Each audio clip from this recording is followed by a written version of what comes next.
MGUY's famous 3 Fs, the only things that keep EV sales going, are fanboys, fleets and freebies.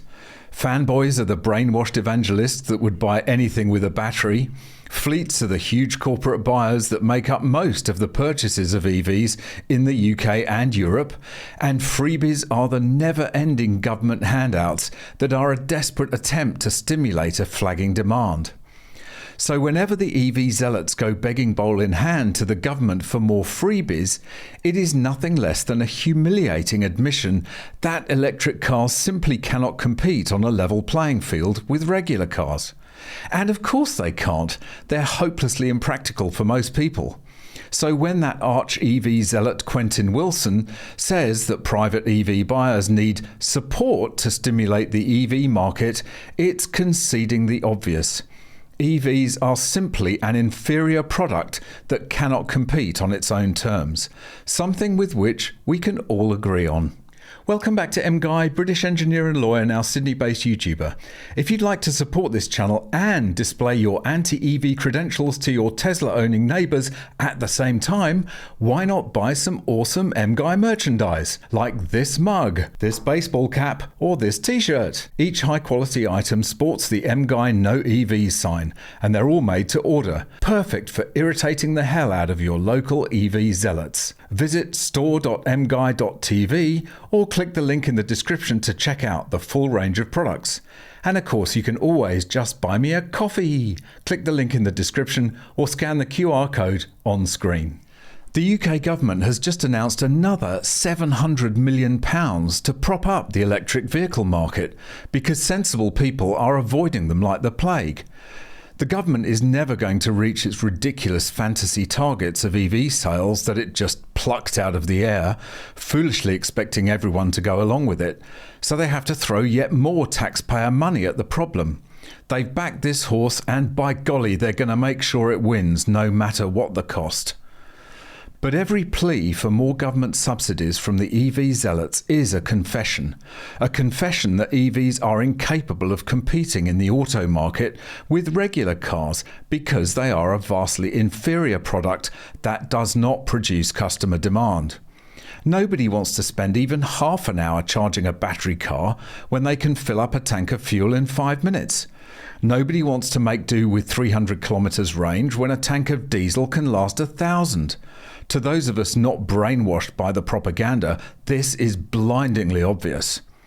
So once again, the government props up the market with taxpayer money that could be spent on something better. Anything would be better than this. Return of electric car grants could spark demand, get it? Industry says. Adoption of battery EVs by private buyers has fallen 10.8% this year, prompting government intervention.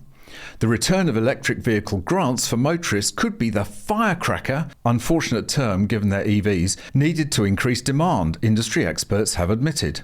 Ministers are poised to unveil a package of grants this week in an attempt to stimulate sluggish demand.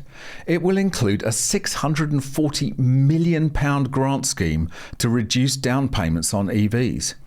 It will be the first time since 2022 that ordinary buyers of EVs have been eligible for grants. At the time, Grant Shapps, the then Transport Secretary, said that the handouts were being withdrawn as they had successfully kick-started the electric car market. However, sales of EVs to private buyers have been sluggish in recent years. Sales figures have been bolstered by commercial fleet buyers. Adoption of battery EVs by private buyers has fallen by 10.8% so far this year, and fewer than 1 in 5 new battery cars go to private buyers. Quentin Wilson, the former Top Gear presenter and founder of Fair Charge, the lobby group, said that the return of grants could stimulate the sector.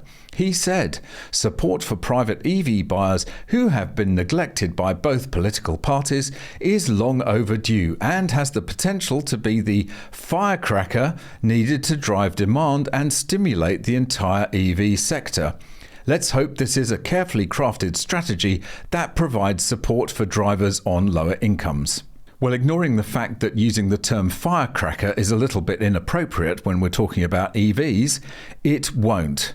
Most drivers on lower incomes wouldn't touch an EV, and so it will end up handing wealthy middle-class liberals the money snatched from poorer taxpayers.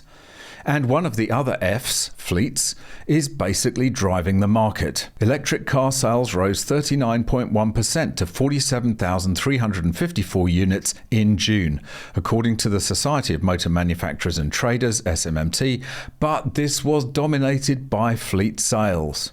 The number is also still below the minimum mandated level, which stipulates that 28% of new car sales and 16% of new van sales should be zero emission this year.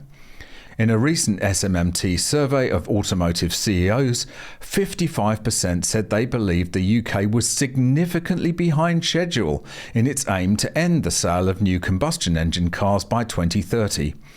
Concerns were raised about the lack of government support for adopting battery electric vehicles, particularly among private buyers. Well, I've said this before, but the whole EV push is like the compact fluorescent light nonsense. Governments pushed those awful things for decades, again driven by mad climate policies, to replace regular incandescent bulbs. But frankly, they were terrible, expensive, flickery, fragile, and if you broke one, you needed a hazmat team to deal with it. And along came light-emitting diodes, LEDs, a far better product that didn't need any government subsidies or propaganda to become the best-selling light technology, which now everyone uses. So it's hilarious when someone like Wilson says that subsidies are what is needed to stimulate the EV market, because he might as well say that EVs are rubbish compared to regular cars, which they are, of course. Just like with CFLs, governments backed the wrong horse then, and guess what? With EVs, they've backed the wrong horse now. Thanks very much for watching, really hope you enjoyed it. If you've got any tips or stories, go there. If you'd like to watch another video, go there. If you'd like to buy me a coffee, go there. And please subscribe to the channel.